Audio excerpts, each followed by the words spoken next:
है बाबा हम पास तेरे उड़ आए, पास तेरे उड़ आए।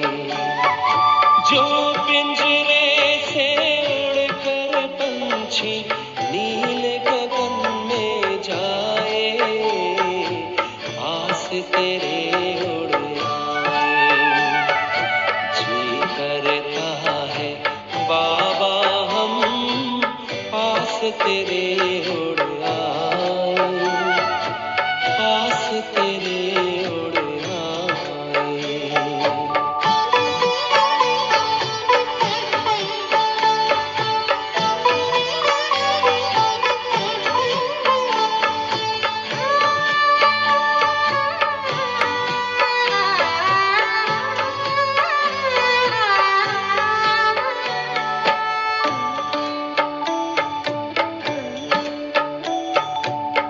कोई शय न भाती है अब, याद घर की आती है। करे इशारा किरण तुम्हारी, जैसे हमें बुलाती है। तेरी याद में समा के हम तो तुम सा ही बन जाए, पास तेरे उड़ आए, पास तेरे उड़ आए।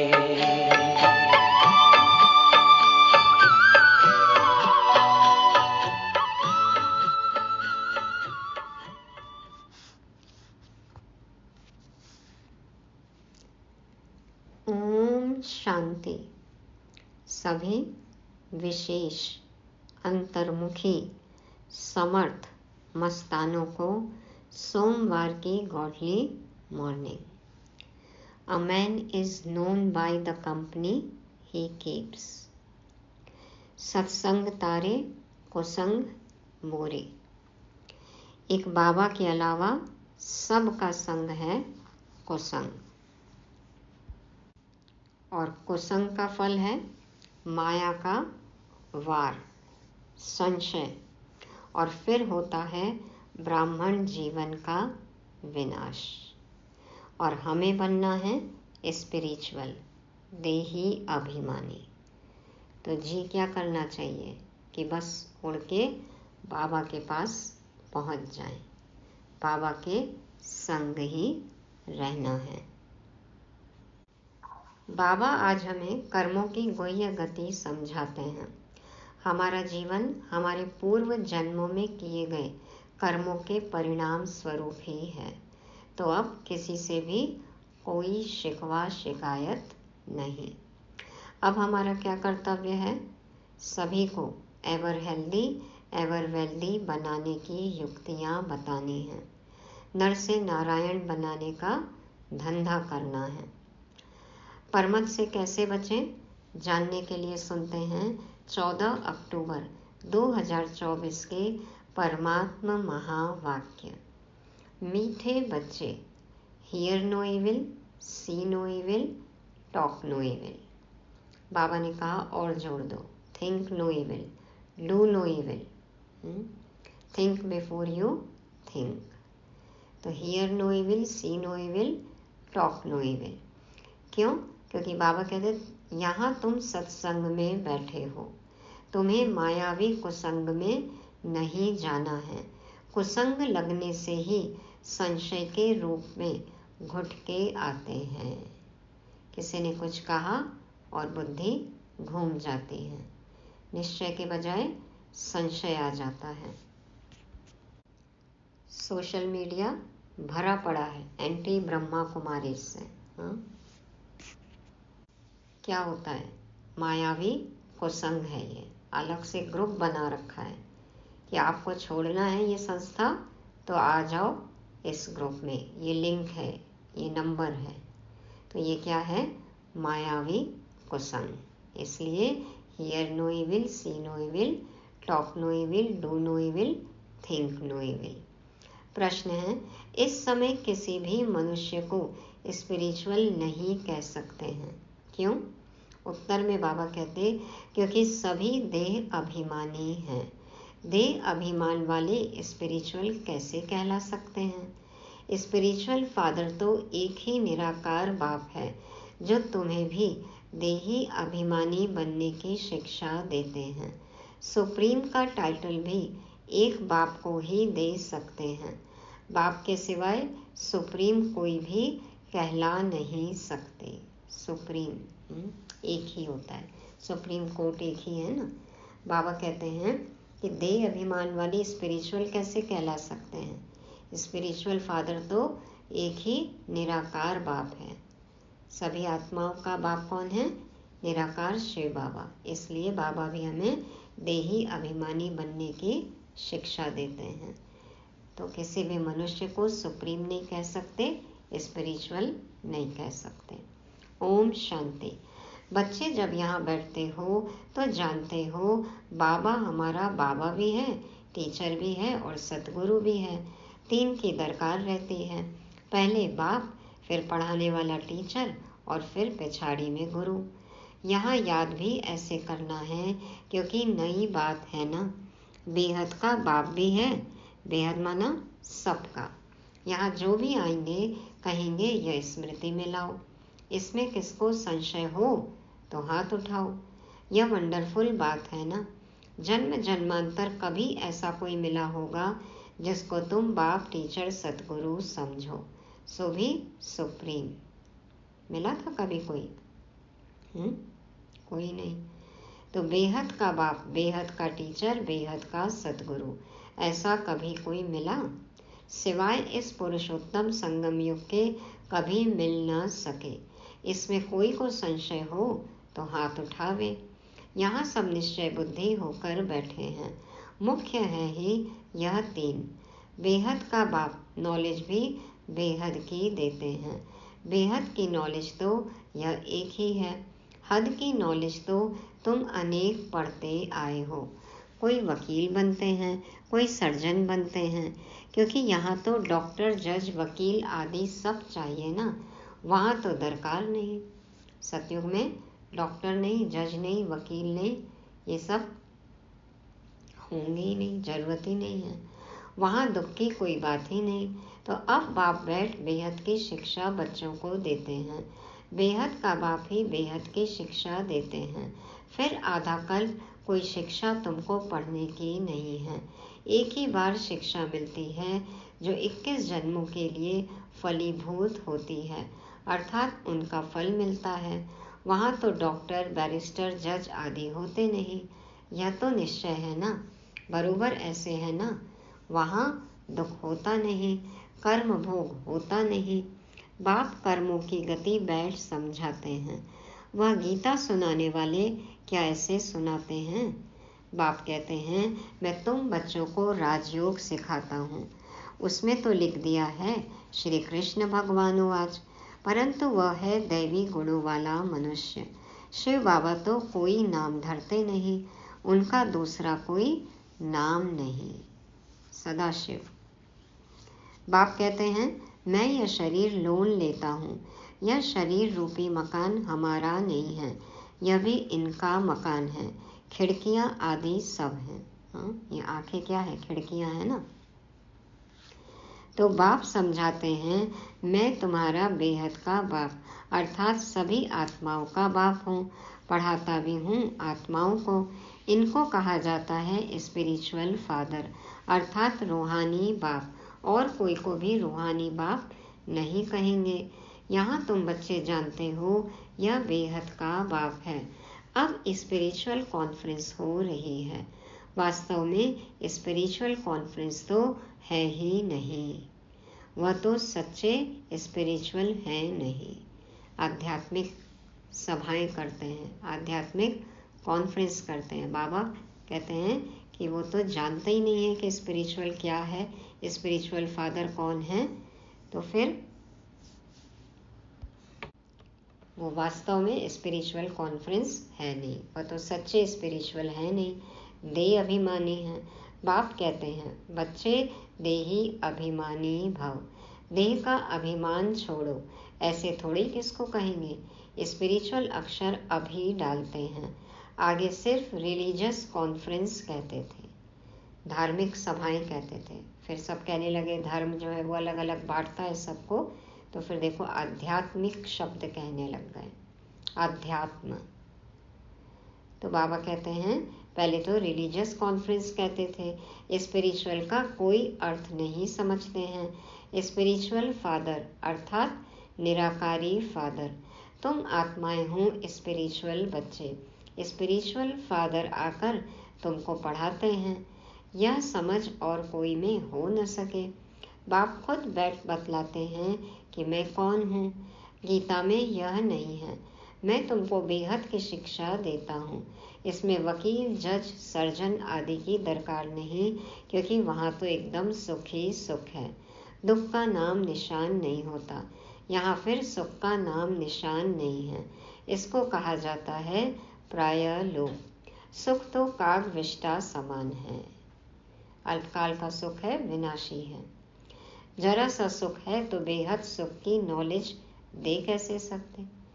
अब कागविष्टा समान सुख गंदगी जन्य सुख है, तो बाबा कहते हैं जरा सा सुख है तो बेहद सुख की बात कैसे बता सकते हैं। पहले जब देवी देवताओं का राज्य था तो सत्यता 16% थी, अभी तो झूठ ही झूठ है। कल भी बताया ना बाबा ने, 16 आना, 16 कला संपूर्ण, 100%। तो बाबा कहते हैं अभी तो झूठ ही झूठ है। यह है बेहद की नॉलेज। तुम जानते हो यह मनुष्य सृष्टि रूपी झाड़ है, जिसका बीज रूप मैं हूँ। उनमें झाड़ की सारी नॉलेज है। मनुष्यों को यह नॉलेज नहीं है। मैं चैतन्य बीज रूप हूँ। मुझे कहते हैं ज्ञान का सागर।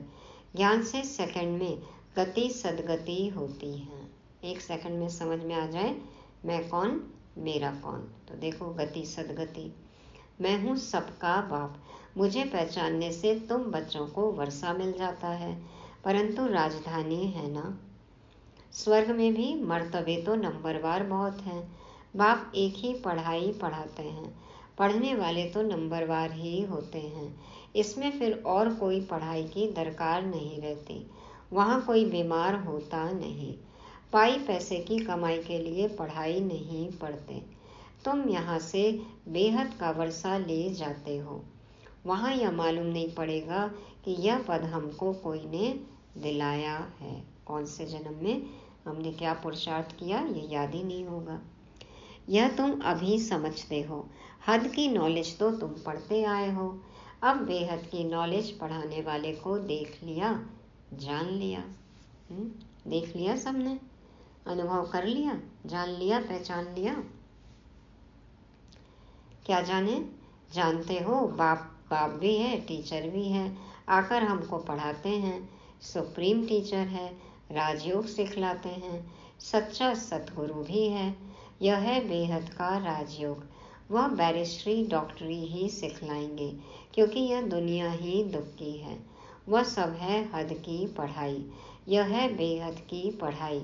बाप तुमको बेहद की पढ़ाई पढ़ाते हैं, यह भी जानते हो। यह बाप, टीचर, सतगुरु कल्प कल्प आते हैं, फिर यही पढ़ाई पढ़ाते हैं सतयुग त्रेता के लिए। फिर प्रायः लोप हो जाता है। सुख की प्रारब्ध पूरी हो जाती है ड्रामा अनुसार। यह बेहद का बाप बैठ समझाते हैं। उनको ही पतित पावन कहा जाता है। श्री कृष्ण को त्वमेव माता च पिता व पतित पावन कहेंगे क्या? तो बाबा कह रहे हैं श्री कृष्ण को माता पिता या पतित पावन तो नहीं कहेंगे। इनके मर्तबे और उनके मर्तबे में रात दिन का फर्क है। अब बाप कहते हैं मुझे पहचानने से तुम सेकंड में जीवन मुक्ति पा सकते हो। अब श्री कृष्ण भगवान अगर होता तो कोई भी झट पहचान ले। श्री कृष्ण का जन्म कोई दिव्य अलौकिक नहीं गाया हुआ है, सिर्फ पवित्रता से होता है। सभी तो नहीं मानते ना श्री कृष्ण को। तो बाबा कहते हैं बाप तो कोई के गर्भ से नहीं निकलते हैं। समझाते हैं मीठे मीठे रूहानी बच्चों, रूह ही पड़ती है। सब संस्कार अच्छे व बुरे रूह में रहते हैं। इसीलिए कहते हैं ना, पापात्मा, पुण्यात्मा, धर्मात्मा, देवात्मा। जैसे जैसे कर्म करते हैं उस अनुसार उन्हें शरीर मिलता है। कोई बहुत दुख भोगते हैं, कोई काने, कोई बहरे होते हैं। कहेंगे पास्ट में ऐसे कर्म किए हैं जिसका यह फल है। हाँ, कोई बच्चा देखो कैसे पैदा होता है, तो अभी तो इस दुनिया में अभी अभी आया है, अभी तो कुछ कर्म किए ही नहीं ना, तो फिर इसका मतलब पूर्व जन्म के कर्मों का फल है। तो आत्मा के कर्मों अनुसार ही रोगी शरीर आदि मिलता है। अभी तुम बच्चे जानते हो, हमको पढ़ाने वाला है God father, God teacher, God preceptor है। उसको कहते हैं गॉड परम आत्मा। गॉड टीचर है, प्रिसेप्टर है, बाबा हमें ज्ञान सुनाते हैं, शिक्षा देते हैं, तो उसको कहते हैं गॉड परमात्मा। उसको मिलाकर परमात्मा कहते हैं, सुप्रीम सोल। ब्रह्मा को तो सुप्रीम नहीं कहेंगे। सुप्रीम अर्थात ऊंच से ऊंच, पवित्र ते पवित्र। मर्तबे तो हर एक के अलग अलग हैं। श्री कृष्ण का जो मर्तबा है वह दूसरे को मिल नहीं सकता। प्राइम मिनिस्टर का मर्तबा दूसरे को थोड़े ही देंगे। सबकी अपनी अपनी पोस्ट है, अपने अपने अधिकार हैं। जैसा पद वैसे अधिकार। तो बाबा कहते हैं कि प्राइम मिनिस्टर का मर्तबा दूसरे को थोड़े ही देंगे, जिसकी जो पोस्ट है वो उसी की है। तो बाप का भी मर्तबा अलग है। ब्रह्मा विष्णु शंकर का भी अलग है। ब्रह्मा विष्णु शंकर देवता है, शिव तो परमात्मा है। दोनों को मिलाकर शिव शंकर कैसे कहेंगे? दोनों अलग अलग है ना। इधर बाप दादा एक साथ कहा तो उधर शिव शंकर एक साथ कह दिया। बाबा कहते हैं तो दोनों अलग अलग। न समझने के कारण शिव शंकर को एक कह देते हैं। बाप समान बनना है ना बच्चों को, इसलिए देखो बाप समान कहने में कह दिया कि शिव और शंकर एक जैसे, एक ही है। तो न समझने के कारण शिव शंकर को एक कह देते हैं। नाम भी ऐसे रख देते हैं। कई तो देखो नाम रखते हैं शिव राम कृष्णन। शिव भी है, राम भी और कृष्ण भी है, सब कोई एक ही नाम में। शिव शंकर भी कह देते हैं। तो बाबा कहते हैं कि नाम भी ऐसे ही रख देते हैं। यह सब बातें बाप ही आकर समझाते हैं। तुम जानते हो यह बाबा भी है, टीचर भी है, सतगुरु भी है। हर एक मनुष्य को बाप भी होता है, टीचर भी होता है और गुरु भी होता है। जब बूढ़े होते हैं तो गुरु करते हैं। आजकल तो छोटेपन में ही गुरु करा देते हैं। समझते हैं अगर गुरु ने किया तो अवज्ञा हो जाएगी। आगे 60 वर्ष के बाद गुरु करते थे। वह होती है वानप्रस्थ अवस्था, निर्वाण अर्थात वाणी से परे, स्वीट साइलेंस होम, जिसमें जाने के लिए आधा कल्प तुमने मेहनत की है, परंतु पता ही नहीं था तो कोई जा नहीं सकते। पता ही नहीं था हमारा घर कहाँ है और एड्रेस भी नहीं था, जानकारी भी नहीं थी और एड्रेस भी नहीं था। तो बाबा कहते हैं परंतु पता ही नहीं तो कोई जा नहीं सकते। किसको रास्ता बता कैसे सकते? एक के सिवाय तो कोई रास्ता बता न सके। सबकी बुद्धि एक जैसी नहीं होती है। कोई तो जैसे कथाएं सुनते हैं, फायदा कुछ नहीं, उन्नति कुछ नहीं। तुम अभी बगीचे के फूल बनते हो। कई आते हैं मुरली भी ऐसे ही सुन के चले जाते हैं, कोई उन्नति नहीं है, कांटे के कांटे ही हैं। बाबा कहते हैं तुम तो अभी बगीचे के फूल बनते हो। फूल से कांटे बने, अब फिर कांटे से फूल बाप बनाते हैं। तुम ही पूज्य फिर पुजारी बने। 84 जन्म लेते लेते सतो प्रधान से तमो प्रधान पतित बन गए। बाप ने सीढ़ी सारी समझाई है। अब फिर पतित से पावन कैसे बनते हैं यह किसको भी पता नहीं। गाते भी हैं ना, हे पतित पावन आओ, आकर हमको पावन बनाओ। फिर पानी की नदियाँ, सागर आदि को पतित पावन समझ क्यों जाकर स्नान करते हैं? गंगा को पतित पावनी कह देते हैं, परंतु नदियाँ भी कहाँ से निकली? सागर से ही निकलती हैं ना। यह सभी सागर की संतान हैं, तो हर एक बात अच्छी रीति समझने की होती है। गंगा भी तो सागर से ही निकल सागर में समा जाती हैं। तो बाबा कहते हैं कि ये सब बातें समझने की हैं। ज्ञान स्नान से बनेंगे पावन, गंगा स्नान से नहीं। यहाँ तो तुम बच्चे सत्संग में बैठे हो, बाहर कुसंग में जाते हो तो तुमको बहुत उल्टी बातें सुनाएंगे। यह फिर सब इतनी बातें भूल जाएंगे। अब उल्टी बातें सुनेंगे तो फिर ये सब बाबा की बातें, मुरली के पॉइंट्स तो भूल जाएंगे ना। कुसंग में जाने से गुटखा खाने लग पड़ते हैं, संशय का तब मालूम पड़ता है। परंतु यह बातें तो भूलनी नहीं चाहिए। बाबा हमारा बेहद का बाबा भी है, टीचर भी है, पार भी ले जाते हैं। इस निश्चय से तुम आए हो। वह सभी हैं जिस्मानी लौकिक पढ़ाई, लौकिक भाषाएं। हर 100 किलोमीटर पे देखो अलग भाषा है, अलग बोली है भारत में। तो बाबा कहते हैं तो ये तो अलौकिक है। वो जिस्मानी लौकिक पढ़ाई है, लौकिक भाषाएं हैं, और यह है अलौकिक। बाप कहते हैं मेरा जन्म भी अलौकिक है। मैं लोन लेता हूँ, पुरानी जुत्ती लेता हूँ, सो भी पुराने ते पुरानी, सबसे पुरानी है यह जुत्ती। बाप ने जो लिया है इसको लॉन्ग बूट कहते हैं। लॉन्ग बूट पुराना भी है। और देखो ब्रह्मा बाबा दादा लेखराज जी हाइट भी बहुत अच्छी थी। तो बाबा मुंबई में जाते थे ना हैंगिंग गार्डन में, तो वहाँ पे एक ऐसा बूट बना हुआ है, ऐसा सीमेंट का पत्थर का बनाया हुआ है। तो बाबा कहते देखो ये लॉन्ग बूट है। यह कितनी सहज बात है, यह तो कोई भूलने की नहीं है। परंतु माया इतनी सहज बातें भी भुला देती है। बाप बाप भी है, बेहद की शिक्षा देने वाला भी है, जो और कोई दे न सके। बाबा कहते हैं भल जाकर देखो कहाँ से मिलती है। बाबा कहते हैं कि ऐसी शिक्षा देख लो आपको कहाँ मिलेगी। सब हैं मनुष्य, वह तो यह नॉलेज दे ना सके। भगवान एक ही रथ लेते हैं जिसको भाग्यशाली रथ कहा जाता है, भागीरथ, जिसमें बाप की प्रवेशता होती है पद्मापदम भाग्यशाली बनाने। बिल्कुल नजदीक का दाना है, माला में बिल्कुल नजदीक का दाना है।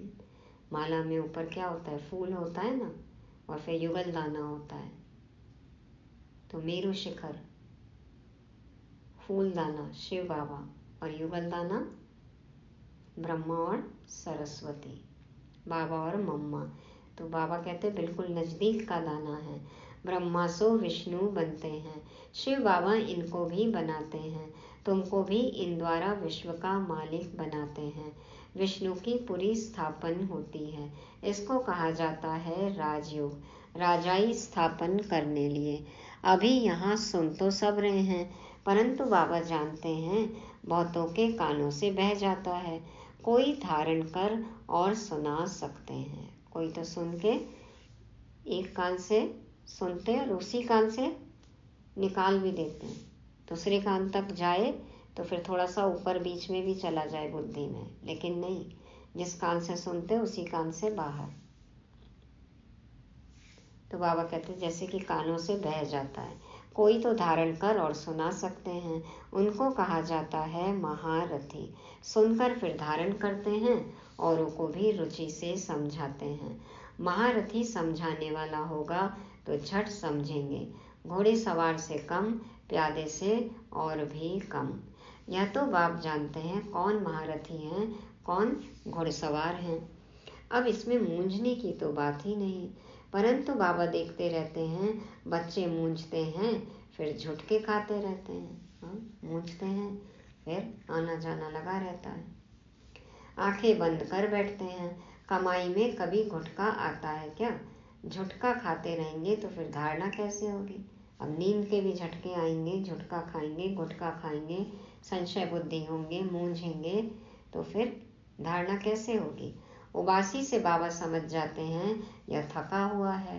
कमाई में कभी थकावट नहीं होती, उबासी है उदासी की निशानी। किसी को क्लास में उबासी आती है माना वो आत्मा उदास है। उदास है तो फिर माया का दास। कोई न कोई बात के घुटके अंदर खाते रहने वालों को उबासी बहुत आती है।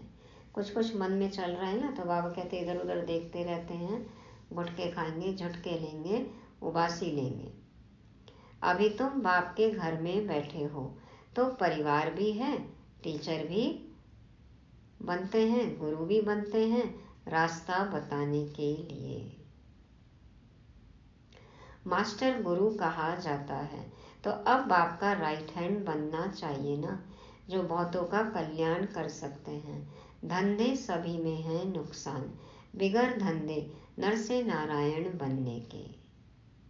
बाकी सब धंधों में नुकसान है, फायदा भी होगा तो नुकसान भी है।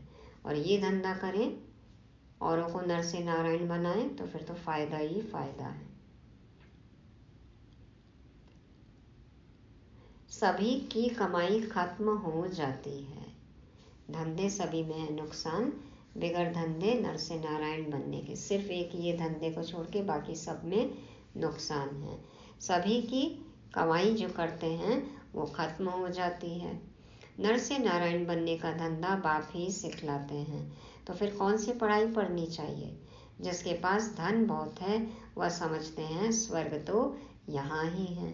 बापू गांधी ने राम राज्य स्थापन किया, कहते थे ना रघुपति राघव राजा राम, तो राम राज्य स्थापन किया। अरे दुनिया तो यह पुरानी तमो प्रधान है ना, और ही दुख बढ़ता जाता है। इनको राम राज्य कैसे कहेंगे। मनुष्य कितने बेसमझ बन पड़े हैं। बेसमझ को तमो प्रधान कहा जाता है, समझदार होते हैं सतो प्रधान। यह चक्र फिरता रहता है, इसमें कुछ भी बाप से पूछने का नहीं रहता। बाप का फर्ज है रचना और रचना की नॉलेज देना, वह तो देते रहते हैं। मुरली में सब समझाते रहते हैं, अब मुरली मिस करेंगे तो पॉइंट्स ही मिस हो जाएंगे। सभी बातों का रेस्पॉन्ड मिल जाता है, बाकी पूछेंगे क्या। मुरली सुन के अनुभव होता है ना कि अरे हमारे इस प्रश्न का उत्तर मिल गया। प्रश्न मन में है और बाबा देखो उत्तर दे देते हैं, तो पूछने की जरूरत ही नहीं है। फिर बाकी पूछेंगे क्या। बाप के सिवाय कोई समझा ही नहीं सकते, तो पूछ भी कैसे सकते। बाबा ही मुरली में सब चीज का आंसर दे देते हैं, और बाबा जैसा जवाब तो कोई दे ही नहीं सकता, तो क्या पूछने की जरूरत है, कैसे पूछें। यह भी तुम बोर्ड पर लिख सकते हो, एवर हेल्दी एवर वेल्दी 21 जन्म के लिए बनना है तो आकर समझो। 21 जन्मों के लिए निरोगी और धन धान्य सुख वैभव से संपन्न कैसे बने, संपर्क करें, डैश डैश डैश आकर समझो। अच्छा, मीठे मीठे सिक्की लदे बच्चों प्रति माता पिता बाप दादा का याद प्यार और गुड मॉर्निंग। रूहानी बाप के रूहानी बच्चों को नमस्ते। हम रूहानी बच्चों के रूहानी बाप दादा को याद प्यार, गुड मॉर्निंग और नमस्ते। शुक्रिया बाबा, शुक्रिया। धारणा के लिए मुख्य सार। पहला पॉइंट, बाप जो सुनाते हैं उसे सुनकर अच्छी तरह धारण करना है, दूसरों को रुचि से सुनाना है। एक कान से सुन दूसरे से निकालना नहीं है। कमाई के समय कभी उबासी नहीं लेनी है। दूसरा, बाबा का राइट हैंड बन बहुतों का कल्याण करना है। नर से नारायण बनने और बनाने का धंधा करना है। वरदान, किसी के व्यर्थ समाचार को सुनकर इंटरेस्ट बढ़ाने के बजाय फुल स्टॉप लगाने वाले परमत से मुक्त भाव। किसी के व्यर्थ समाचार को सुनकर इंटरेस्ट बढ़ाने के बजाय फुल स्टॉप लगाने वाले परमत से मुक्त भाव। हम क्या करते हैं और बताइए, और कुछ सुना, अच्छा फिर क्या हुआ, कितना रुचि से खोद खोद के पूछते हैं। और बाबा क्या कह रहे हैं, कई बच्चे चलते चलते श्रीमत के साथ आत्माओं की परमत मिक्स कर देते हैं। जब कोई ब्राह्मण संसार का समाचार सुनाता है तो उसे बहुत इंटरेस्ट से सुनते हैं, कर कुछ नहीं सकते और सुन लेते हैं, तो वह समाचार बुद्धि में चला जाता, फिर टाइम वेस्ट होता। इसलिए बाप की आज्ञा है, सुनते हुए भी नहीं सुनो। कोई लेना देना नहीं है, किसी को जानते नहीं है, लेकिन बस समाचार सुनने की आदत है। बाबा कहते हैं कर कुछ नहीं सकते हैं, मान लो कोई समस्या है किसी को लेकर, तो आपके पास उसका समाधान नहीं है, आप कुछ भी नहीं कर सकते हो, लेकिन फिर भी बस सुनना है, टाइम पास करना है। तो बाबा कहते हैं तो टाइम वेस्ट है। जब ये सब समाचार सुनते हैं फिर उसका विचार आता है बार बार, उतने में तो हम मुरलियों के पॉइंट्स जो हैं वो रिवाइज कर सकते हैं। तो बाबा कहते हैं इसलिए बाबा आज्ञा देते हैं कि सुनते हुए भी ना सुनो। अगर कोई सुना भी दे तो आप फुल स्टॉप लगाओ, ठीक है। यदि कोई आकर बोल भी रहा है तो आप बात बदल दो, फुल स्टॉप लगाओ। आप इंटरेस्ट ही नहीं दिखाओगे तो वो चुप हो जाएगा। हाँ, कोई कहीं का कचरा है लेकर आया है, आप क्यों लेते हो उसको। जिस व्यक्ति का सुना उसके प्रति दृष्टि व संकल्प में भी घृणा भाव नहीं हो, तब कहेंगे परमत से मुक्त। अब वो जिस व्यक्ति के बारे में सुना रहा है उसके बारे में फिर वो सुन के ईर्ष्या होगी, घृणा होगी, नफरत होगी, अपनी राय बना लेंगे, माना उसके प्रभाव में आ जाते हैं। और होना चाहिए क्या कि आपको कोई ने कुछ सुनाया, आके फुल स्टॉप लगा दो वहीं पे। और जिस भी आत्मा के प्रति सुनाया उसके प्रति जो आपके मन में भाव है, जो दृष्टि है, दृष्टिकोण है, वो बदलना नहीं चाहिए उसकी राय जानकर, तब कहेंगे परमत से मुक्त। स्लोगन है, जिनकी दिल विशाल है उनके स्वप्न में भी हद के संस्कार इमर्ज नहीं हो सकते। जिनकी दिल विशाल है उनके दिल में तो कौन समाएगा, बाबा समाया रहेगा ना। तो बाबा कहते हैं जिनकी दिल विशाल है उनके स्वप्न में भी हद के संस्कार इमर्ज नहीं हो सकते।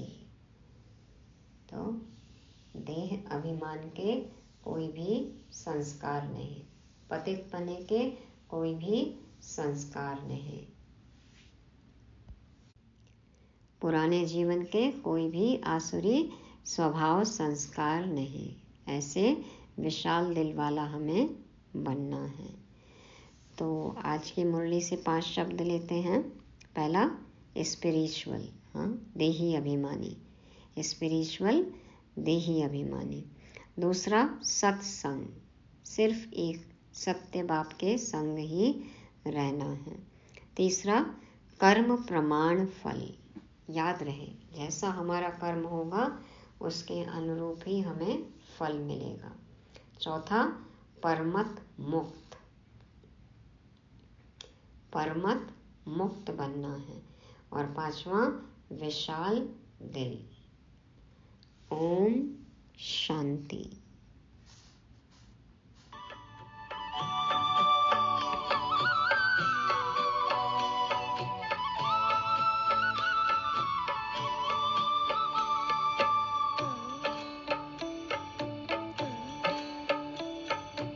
बस कुछ पल की बात है, फिर घर चलना साथ है। हाथ में हाथ तुम्हारे बाबा, प्यार की बरसात है। संगम युग में संग में तेरे हर पल मिलन मनाए। पास तेरे उड़ आए, पास तेरे उड़ आए।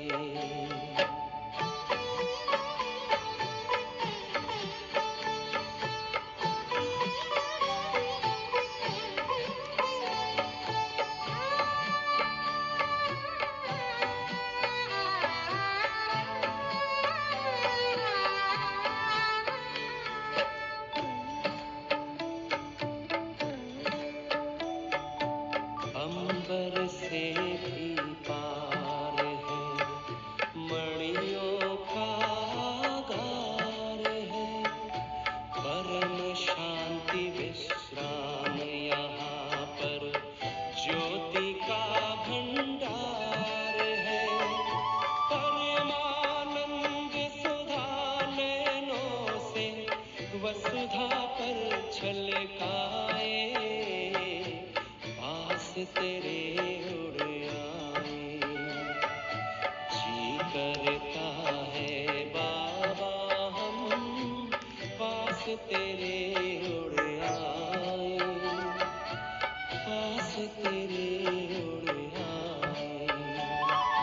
जो पिंजरे